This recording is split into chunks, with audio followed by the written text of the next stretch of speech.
Today is the 4th day of the September-October 1984 7-day retreat.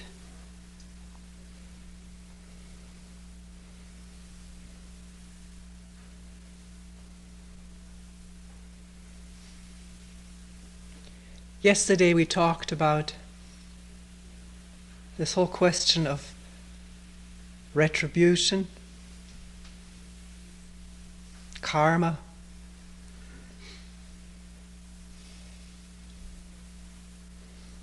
and we will, maybe in a slightly different vein, continue with it today by using a koan or part of a koan.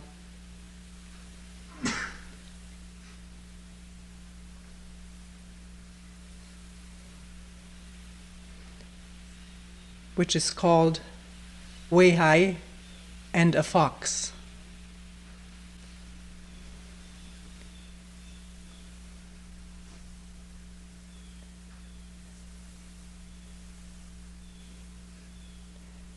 It's a legend which was very likely, as commentators say, made up by Weihai, or in Japanese called Hyakujo, himself.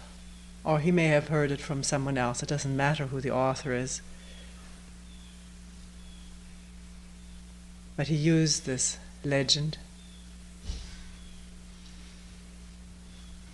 in talking to the monks who were working with him.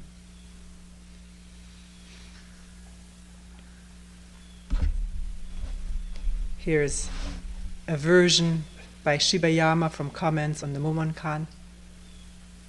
And it says, whenever Master Hyakujo gave Teisho Onzen,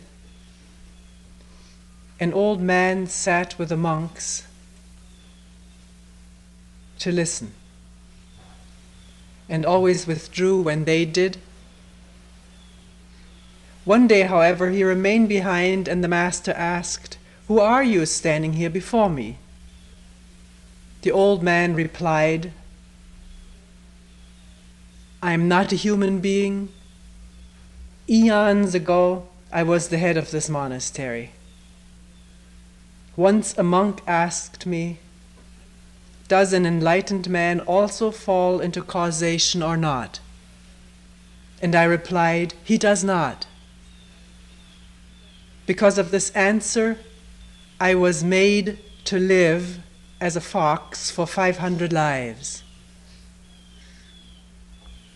Now I beg you, please say the turning words on my behalf and release me from the fox body." The old man then asked Hyakujo, "Does an enlightened man also fall into causation or not?" The master said, "He does not ignore causation." Does not ignore causation. Hearing this, the old man was at once enlightened. We'll leave all the rest of the koan because it's not relevant to what we will be talking about.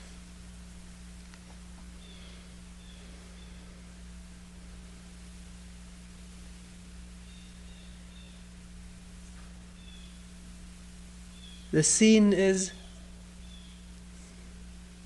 it's a double scene, a theater within a theater.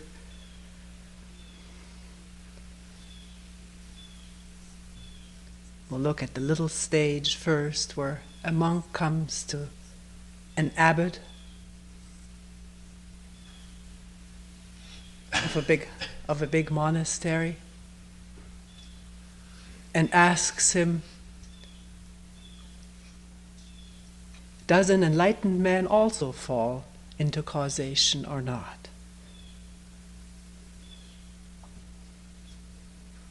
Another version says, "Also fall under the law of cause and effect."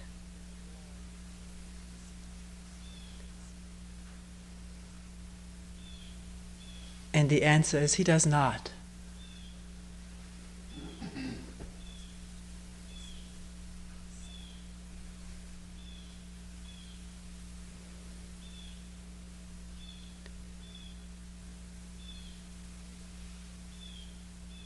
Why does the monk come to the abbot to ask this question? This is what one has to investigate oneself within oneself. If one by chance has a similar question like that, maybe not quite formulated in this way,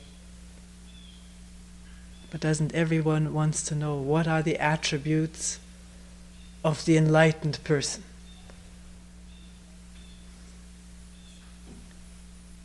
Not just attributes, but what's that life like? And why does one ask it?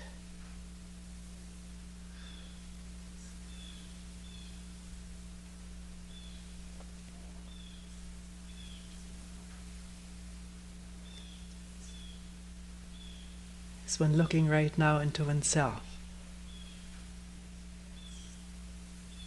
where there is this yearning for enlightenment and wanting to know what it is like, whether it also has this and this and this benefit.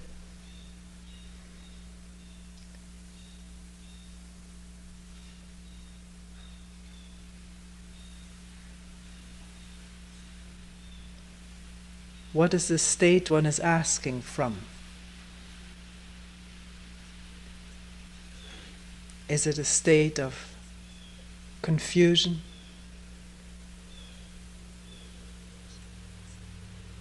Suffering? Conflict?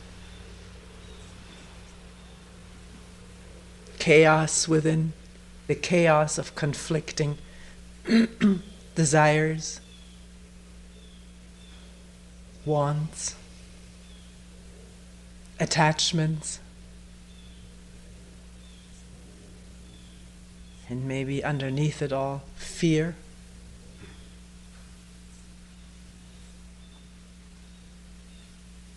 How will it all end?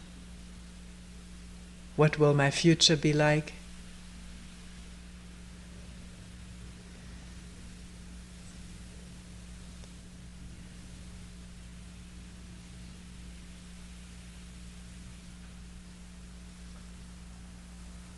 Living in this state, as most human beings do,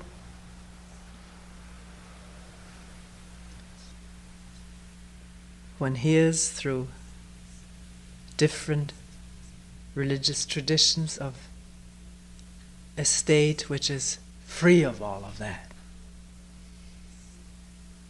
Reads about it, hears it expounded, and naturally one wants that.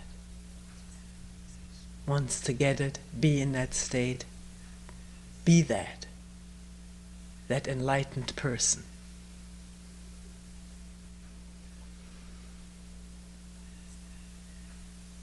One wants to find out more about it, whether it will really fulfill all these lacks that one feels now.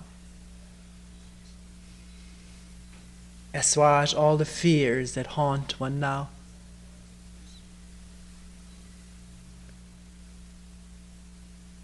And in order to find out, one goes to someone one assumes knows.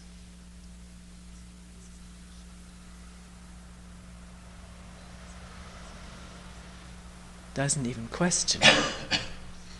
After all, a Zen master, an abbot of a Zen monastery, or whatever head of whatever spiritual tradition, must know, or else he wouldn't be the head. There's so many assumptions in our mind, partly created by the power of words and titles. A Zen master, a Zen abbot, and immediately assuming something about that person because of what one has heard about such persons.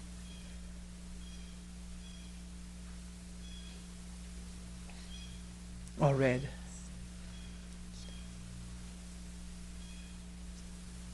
Maybe one has met one and there seems to be such tranquility and self-discipline, energy, and the assumption there must be wisdom, love, compassion. One has heard it. It's the teaching of the tradition. that with enlightenment, that to be a master one is enlightened, to be enlightened there must be love, compassion, wisdom, right action, freedom from.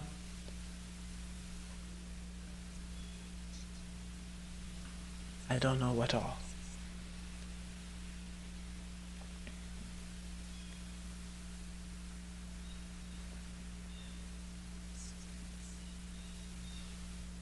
The monk hadn't come to the abbot to ask, the abbot wouldn't have had to answer. He was put in the position of the knower, again, anew, by the questioner.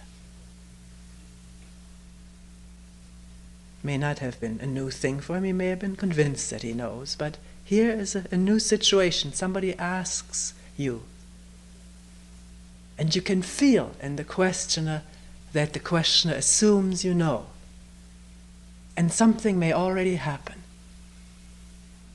One feels the image that is projected of one. The satisfaction that that gives one is somebody that people ask advice from or of, and the reaction is to fulfill the questioner's need, and at the same time fulfill oneself by becoming again the knower, which is not unrelated to also being in power. It gives a certain power, it bestows power to be the knower in the eyes of others.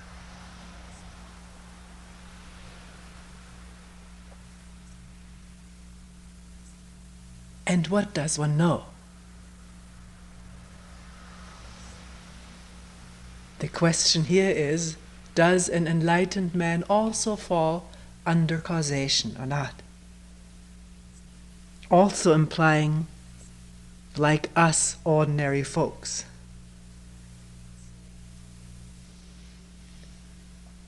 What is again implied and assumed here is a dichotomy between the enlightened and the unenlightened, placing the abbot into the category of enlightened and oneself into that. It follows that oneself then is unenlightened.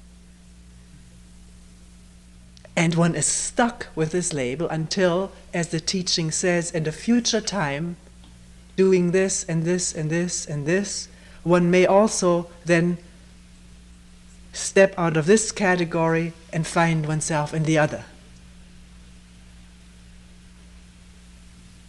You may think I'm putting this sarcastically, but I'm not. I'm just thinking it through, what actually happens in most cases.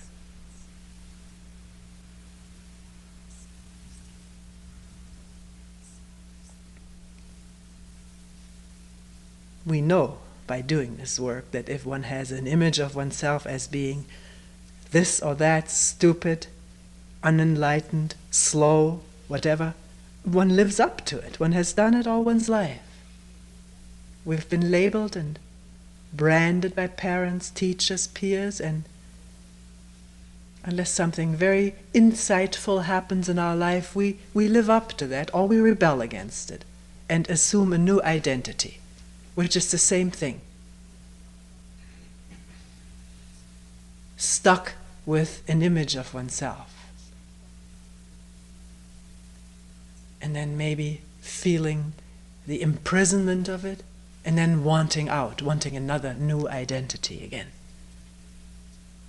In this case, that of an enlightened man or woman, of which one has heard such amazing stories, old and new. Enlightenment stories are not new.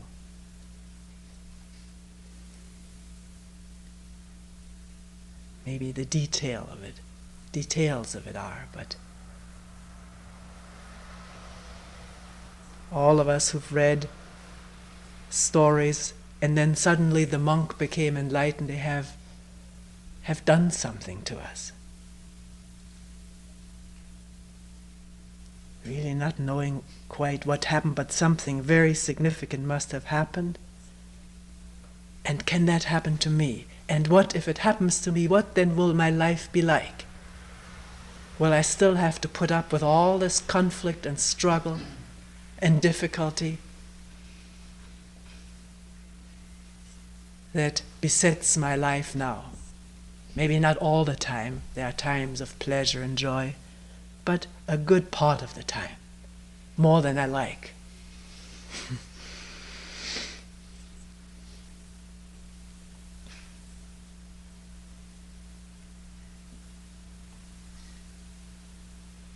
The abbot doesn't ask this inquiring monk, what do you think an enlightened man is? What is your idea of it? And go into this, explore it. He leaves him with his idea and adds to it. Why? He says he doesn't fall under causation, which is a fantastically desirable thing if you think of it. And it's not explained either what this really means, not falling under causation. Would it mean that standing, let's say, alone on a flat field in a terrific thunderstorm, lightning would not hit one? It may go left, right of one, but not... That would be not falling under causation. Because in all probability the only thing that stands up vertical would be hit. Or standing under a tree, maybe the only tree, a limb crashing off would not hurt one even if one was right under it. That would be maybe the most desirable thing of not falling under causation. Although I've never heard that propagated, that idea. It's usually said a brick falling off a house will hit you and cut your head. And it'll bleed just like every other human being's head would bleed. So what does it mean, not falling under causation? The abbot doesn't question the question of what his ideas about this are, so we don't know. Neither know the questioner's ideas about it nor the abbot's. The whole conversation is on a very, very abstract, verbal, intellectual plane. I think this is becoming evident.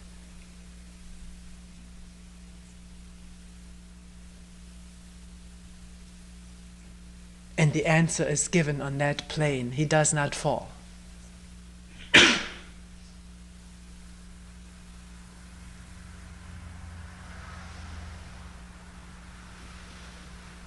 Where does such an answer come from?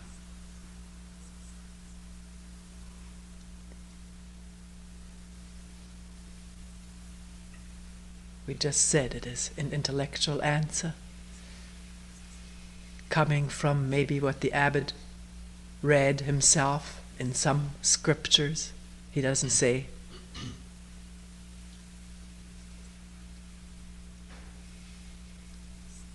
Or maybe he made it up on the moment to spur on the monk.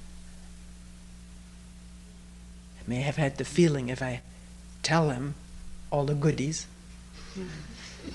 he'll keep on striving.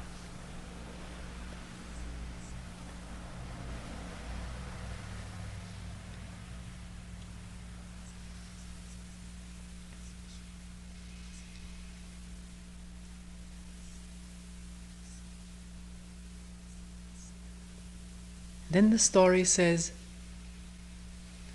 and it is in the words of the abbot himself, who's talking to Hyakujo, who is now the abbot of the monastery. He said, because of this answer, I was made to live as a fox for 500 lives. We talked about it yesterday, that very often in our mind, this force of karma, this force of retribution is conceived as an outside force in its own right. It's not personified as a god, but one has the feeling it is something that does something. And the wording here confirms this. I was made. Who made him? Live as a fox. And what does it mean to be made to live as a fox? Within this system of thought, and it is a system of thought and belief and assumption, if one does something wrong and not giving the true teaching is considered a grave wrong for a Zen teacher, one has to suffer the consequences by being reborn in a lower realm of existence. In this case, the realm of animals. For a worse deed, realm of hell, and so forth.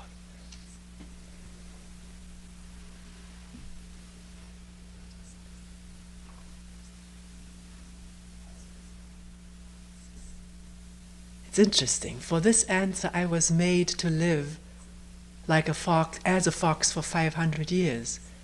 Why fox? I think it is quite international that the fox is considered a sly, crafty, cunning, clever animal.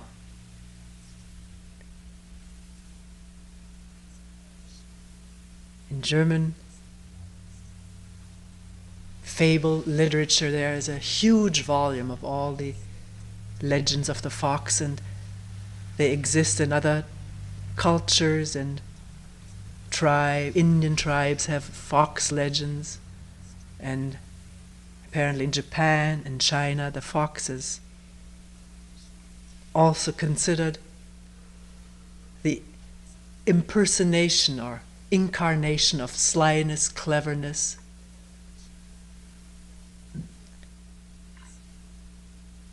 Which is not speaking the truth, but a pseudo-truth that sounds like the truth. And with that, deceiving others. Fox is also venerated in Japan and China, I was told, but this is irrelevant right now. So here, for giving this answer, the punishment is to become a fox. But if one looks at it again, the answer is already that of a fox, if you will. He's not becoming anything new. He is that already, speaking not out of understanding, out of seeing, out of the emptiness of assumptions and conclusions, out of not knowing, but out of all kinds of motives and handed down knowledge which has not been verified, if indeed there is such knowledge that has been handed down.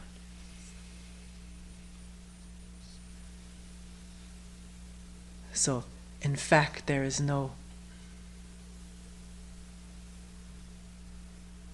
real switch. This is already, if you use the symbolism of foxiness for such talk, for imparting information in this way, he's already one. He doesn't have to become one. But to go along with the legend here, 500 lives, which means a long time, not as a human being, but as an animal who maybe at that time in China too was hunted for fur.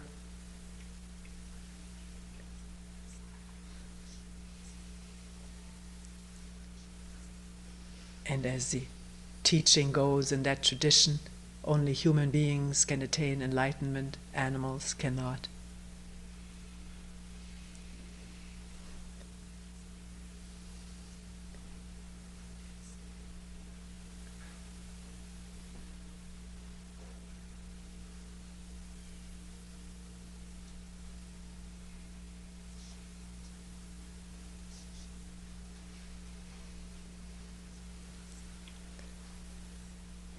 So in this case, coming back to the question yesterday, is there such a thing as retribution? Is our present suffering result of retribution? Here, in a very simple-minded way, it is presented as such. Yes, you do something wrong, there's retribution from some place. Although it is also taught we do this to ourselves, which in fact we do. End up in a problematic, difficult or sorrowful situation for deceiving, for self-deceit and other deceit. The situation is already the sorrow. It's not that this leads to that. Self-deceit or ignorance is sorrow, is isolation. It is its own, if you will, punishment. Why even use that word? It is cut-offness, lack, ignorance of what is not lack, not cut off, free of self-deceit because no self.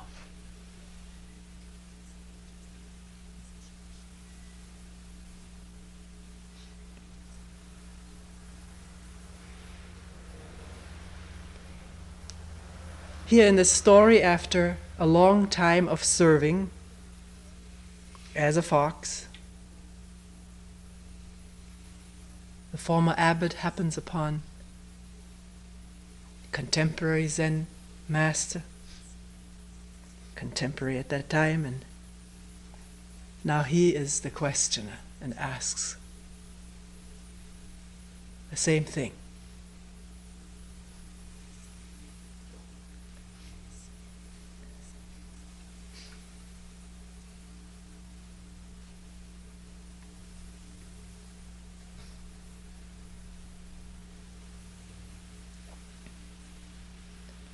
Again, there's no discussion here, for whatever reason, of what does it mean to be an enlightened person.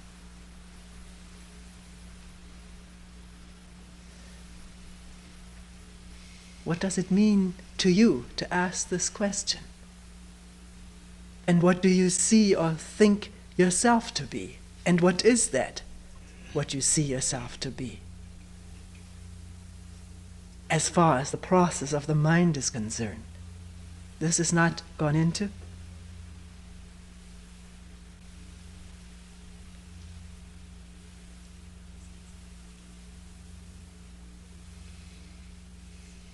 I remember hearing years ago, either hearing, reading, or both, a short article about all the attributes and ways of the enlightened man. And there was something strange feeling about hearing that. So much happens to the mind when one hears something like that. One can watch this for oneself. That's the beauty of it all. When there's this possibility to watch for oneself what happens. Unless one is so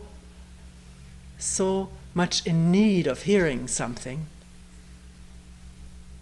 that one is incapable of watching, because the need is so great, and clinging to what one hears, and being gullible and believing it.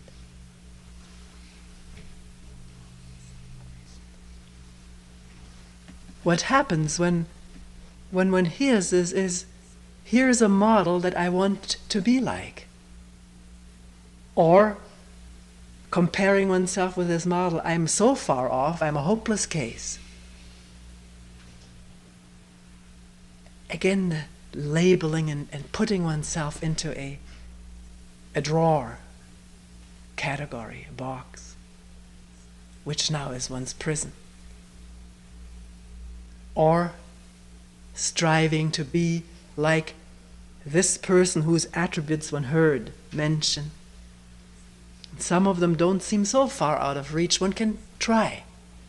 And this is what happens. People try to become something and assume certain qualities by approximation, by training.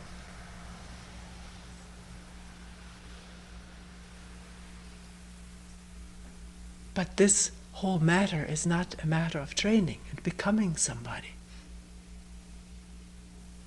That's the absolute uniqueness or beauty of it. It is not me becoming that. It is no becoming, no me.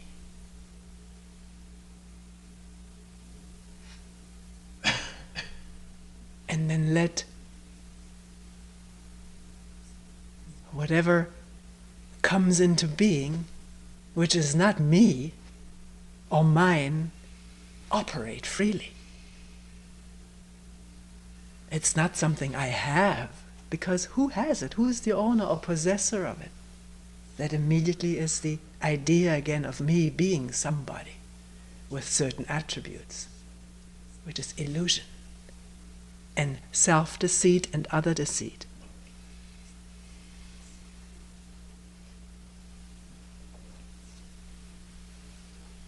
You may not see it this way. You may feel I'm way off. Please talk to me in meetings if this needs to be discussed further and clarified and gone into. This is what we're here for. But if it's clear, then